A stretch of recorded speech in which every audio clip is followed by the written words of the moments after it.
When I was watching last night's game, if you watched the live reaction, um, I had this feeling of dread going into overtime. Like St. Louis is playing better. St. Louis probably deserves to win game two. Because it felt like against Dallas, where it's the same kind of feeling. But it's also because Boston, Stanley Cup Finals, doesn't usually go well, especially against a certain team.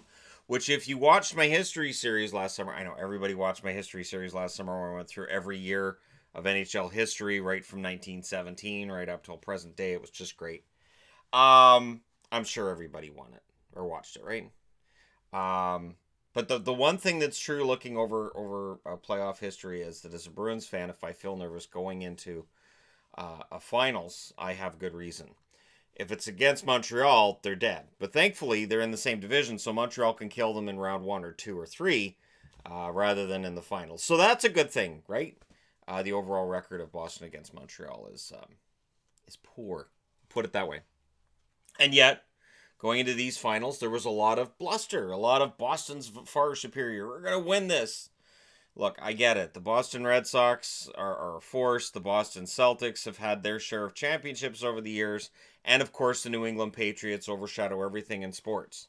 The Boston Bruins are not a juggernaut. They have never been a juggernaut. They're just not. And even the Bobby Orr days, they were not a dynasty. Not really. They only had 2 championships in the Bobby Orr era. You need at least 3 to be qualified as a dynasty officially by the NHL. Boston has never been a dynasty. And let's take a look at how they do in overtime, traditionally, in the Stanley Cup Finals, because that's fun.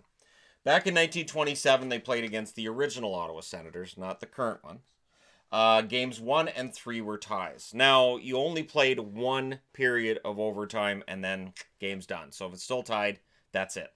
And not only that, but it wasn't first goal wins either. Overtime originally was just sort of, okay, we'll play another period of overtime, and then, if you score 2 goals and they score 1, you win. If each team scores 1, it's still tied. And the ties were allowed because you had a very, very tough, tight schedule where trains had to leave at a certain time. There wasn't airplanes flying these guys back and forth. So games 1 and 3 were ties, so Boston winless in their first 2 overtime games in the Stanley Cup Finals. I am only tracking Stanley Cup Finals. 1929, they won the Stanley Cup against the New York Rangers. No Stanley Cup Final overtime games were required that year. None. Zip, zilch, 0. 1930, they lost the Stanley Cup Final versus Montreal. You're going to hear that a lot, so I should just have that on my phone. I should just record that. So they lost in 2 games against the Montreal Canadiens. It was only a best 2 out of 3. There was no overtime. So they got their losses done in regulation. Very nice for the scheduling and for the trains. 1939, they win the Stanley Cup. They won in 5. Their only loss versus the Toronto Maple Leafs in that Stanley Cup Finals was in overtime. So they're 4-0 in regulation. As soon as it goes to overtime, they lost the game. 1941, they win the Stanley Cup. They go to 3-2 in Stanley Cup Finals. That's right, 3 wins, 2 losses in Stanley Cup Finals. And they won it versus Detroit. So because it's not Montreal, they won it. In 4, no overtime required. So all the wins in regulation again. 1946, they lost in 5 versus Montreal. Yeah, the Habs are back. Took a bit of a break, they're back. And there were 3 games that went to overtime in that Stanley Cup Final. Boston won 1 of them, which means Montreal won 2 of them. So the overtime losing kind of ends here. The first win they've had in an overtime game in a Stanley Cup Final, and they lost 2 in that same series. 1953, they get back to the Stanley Cup Finals after 7 years. They lose in 5 to the Montreal Canadiens.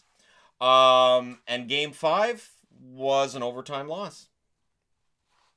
Yep, they lost the Stanley Cup in overtime.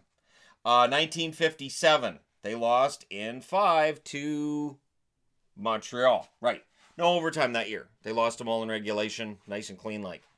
1958, they lost in 6 to the Montreal Canadiens. They lost 1 game in overtime in that series. It was the only game that went to overtime. So, Montreal, 4 times in a row, 5 straight defeats in the Stanley Cup final have come at the hands of the Montreal Canadiens. It is a bad matchup for the Boston Bruins. 1970, they avoid Montreal, so they win. They won it in 4 versus, of course, the St. Louis Blues, and everybody's been showing the Bobby Orr flying overtime goal. That was the only overtime game that was played in that Stanley Cup Finals, and it's one of those very, very rare victories for Boston. You guys are seeing how rare victories in overtime are for Boston in a Stanley Cup Final. Because if you look it up, in a record book, it'll show like overall the overtime records of all these teams, and you go, oh, their overtime record's not bad, but how is it in the Stanley Cup Finals? Boston's not great. 1972, they won the Stanley Cup versus the New York Rangers in 6. No overtime required. None. 0. 1974, they lost in 6 against the Philadelphia Flyers, and one of those games was in overtime. So they lost it because overtime. 1977, they play against the Montreal Canadiens, which means they lost in 4. And Game 4 was an overtime loss. 1978, with Don Cherry behind the bench, they lost in 6 versus the Montreal Canadiens. They did win an overtime game that year. They did. One of those rare things. But they also lost an overtime game that year. So, 1-1 in overtime. 1988, so 10 years later, they play against the Edmonton Oilers. They lost it in 4. No overtime required. In and amongst that 4, of course, was a game that was in Boston that was 3-3, but the lights went out, and they had to suspend the game, and then they had Game 4 in Edmonton, which made me rage as a Boston fan, because it was like, I just wanted to see them win 1. And if this series is going to Edmonton for Game 4, we're screwed. And they were. 1990, they lost in 5 against the Edmonton Oilers as well, so they lost 8 out of 9 versus Edmonton. This is part of the reason why I don't at all get cocky about the Bruins in the Stanley Cup Finals. It's not some kind of a fake modesty either. It's not like when the camera turns off that I'm dancing and cheering and we're the greatest ever. We're going to beat everybody. Game 1 was, of course, that triple overtime loss where Peter Klima sat on the bench for a while, probably drank some tea, hung out with the coach, and then Muckler said, hey, can you go on the ice and win us the Stanley Cup game in triple overtime? And he went, sure, coach, anything for you. And he did. 2011, they won their Stanley Cup against the Vancouver Canucks in 7. I know there's people right now saying that doesn't count. Touche. The one overtime game that they had in that series, Boston lost it. Vancouver won in overtime.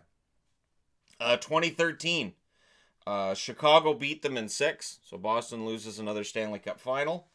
There was one overtime win in that game for Boston, or in that series for Boston. It was in Game 2. I remember being very surprised and kind of feeling confused because they'd lost Game 1 in overtime and they would lose Game 6 in overtime, which overshadows Game 2 entirely. But I remember after Game 2 feeling confused, like, wait, Boston won in overtime. This is really weird because remember, no overtime here, overtime loss here, overtime loss here. That is the only time I've ever seen the Boston Bruins win an overtime game in the Stanley Cup Final. And then, as I said, Chicago made up for it. 2019, we do not know the end of this series. We don't know who's going to win it. The series is currently, as I'm recording this, 1-1 versus the St. Louis Blues. St. Louis won the only overtime game.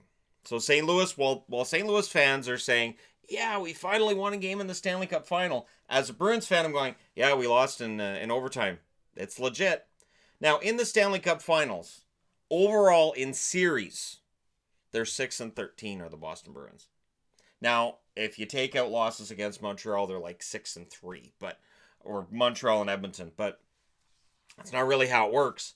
And it doesn't really matter who beat them. The fact is that in 19 previous trips to the Stanley Cup Final, Boston's won 6 times. No juggernaut of a franchise here at all.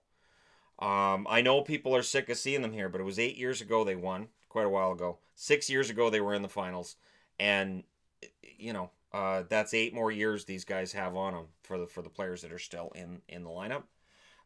In overtime, this number down here in the corner, 4 wins in overtime in Stanley Cup Finals, 13 losses, including last night, and 2 ties because of the trains with Ottawa.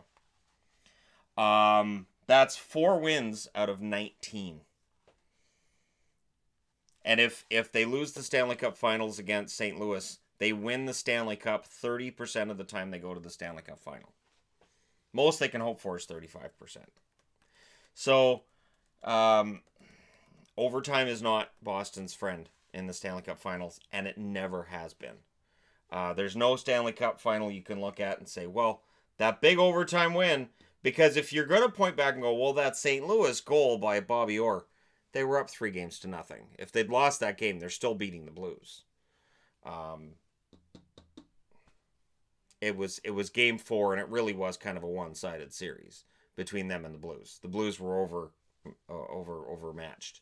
And not only that, but in 1970, the narrative would have been, yeah, Boston won the Stanley Cup, but they didn't have to go through Montreal to do it.